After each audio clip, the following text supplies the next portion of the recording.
আমি বলবো শেখ হাসিনা আমার দেশের সকল ব্যবস্থাকে ধ্বংস করে দিয়েছে 15.5 বছরে, কিন্তু শেখ হাসিনা একটা উপকারও করেছে।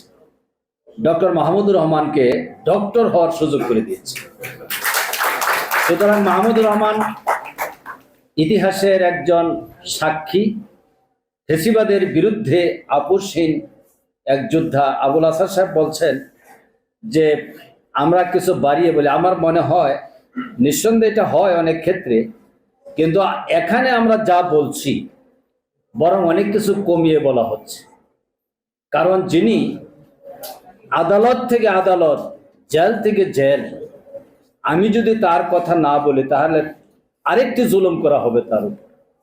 বাংলাদেশে সম্পাদনা সাংবাদিকতা করতে গিয়ে, সম্পাদকের দায়িত্ব পালন করতে গিয়ে একজন সম্পাদককে আমরা ঘুম থেকে উঠেই দেখি আজকে মাহমুদুর রহমান সাহেব অমুক জায়গায়, কালকে অমুক কারাগার, তারপরে দিন দেখা গেছে আরেক কারাগার। এইভাবে জেল থেকে জেলে যাকে নিয়ে যাওয়া হয়েছে। এবং সবচেয়ে বড় কথা হলো তিনি আদালতে হাজিরা দিতে গেলেন, তার উপর হামলা করা হলো। আমরা সেই ছবিটি দেখার পর আমার বাসায়, আমার স্ত্রীও একজন লেখক বলা চলে, স্ত্রীর কথা বলতে নেই, তারপরে বলতে হচ্ছে আমার বাচ্চারা ছবিটা হাতে নিয়ে কাঁদতেছিল যে মাহমুদুর রহমান সাহেবের রক্তাক্ত অবস্থার মধ্যে তিনি হাসছেন। কারণ তিনি দেখিয়ে দিয়েছেন অন্যায় অসত্যের কাছে মাথা নত হতে পারে না এবং শরীর রক্তাক্ত হতে পারে, কিন্তু মাহমুদুর রহমান নত হবে না। সেই প্রমাণ তিনি রেখেছেন যখন নির্বাসিত জীবনের পর দেশে প্রত্যাবর্তন করলেন। তিনি তো কারাগারে গিয়েছিলেন, তিনি মাথা নত করেন। আমরা একজন উপদেষ্টার ব্রিফিং দেখেছিলাম ওই সময়। এই ব্রিফিং এ গোটা জাতির কাছে পরিষ্কার হয়ে গিয়েছিল মাহমুদুর রহমান সাহেব কারাগারে না জিতলেও পারতেন, কিন্তু তিনি এই স্বৈর শাসকের সিস্টেমকে নয়, আদালতের প্রতি শ্রদ্ধা দেখানোর জন্য সেখানে গিয়েছিলেন। তিনি না গেলেও পারতেন। এই যে মাহমুদুর রহমান, সেই মাহমুদুর রহমান সাহেবকে আজকে এই মানারাত ইন্টারন্যাশনাল ইউনিভার্সিটি সম্বর্ধনা দিতে পেরে সত্যি আমরা আনন্দিত এবং গর্বিত।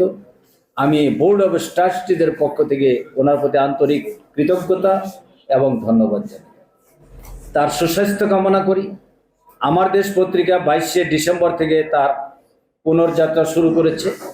আজকে হলো 2 তারিখ। সেই হিসেবে 9 আর 2 11 দিনের এই যাত্রায় আমি তো মনে করি যে 11 দিনের এই ঘটনা বাংলাদেশের এক একটি সংবাদ, এক একটি শিরোনাম বাংলাদেশের জনগণকে এক একটি ধারণার দিকে নিয়ে যাচ্ছে।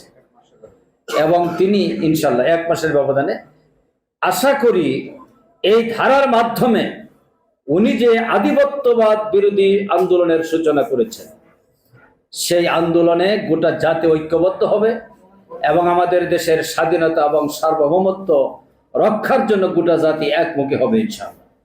আমি তার সুস্বাস্থ্য কামনা করি। জনাব আবুল আসাদ সাহেব, তার লেখনী, তার বক্তব্য, তার সাহিত্য এবং তার বিশেষ করে 100 বছরের রাজনীতি, এই রাজনীতি না পড়লে বাংলাদেশের তরুণ সমাজ, এই বইটি না পড়লে বাংলাদেশের রাজনীতি বুঝতে পারবে না। সর্বত্র এই যে মাধ্যম সৃষ্টি হয়েছে। যাই হোক, আমি এত কথা বলবো না। আমি কোথায় বলবো যে আমাকে এখানে দুটি কথা বলতে দেওয়ার জন্যে আমি সত্যিকারে আপনাদের কাছে কৃতজ্ঞ। আর এটা সত্যি বলছে যে এটা বলা এবং আমরা চলা চলবে, এবং যদি না চলে তাহলে তো আমাদের জীবনটাই অন্ধ হয়ে যাবে, সেটা চলতে পারে না। এইভাবেই আমরা আছি। তো সবাইকে আবার আমার অন্তর থেকে ধন্যবাদ।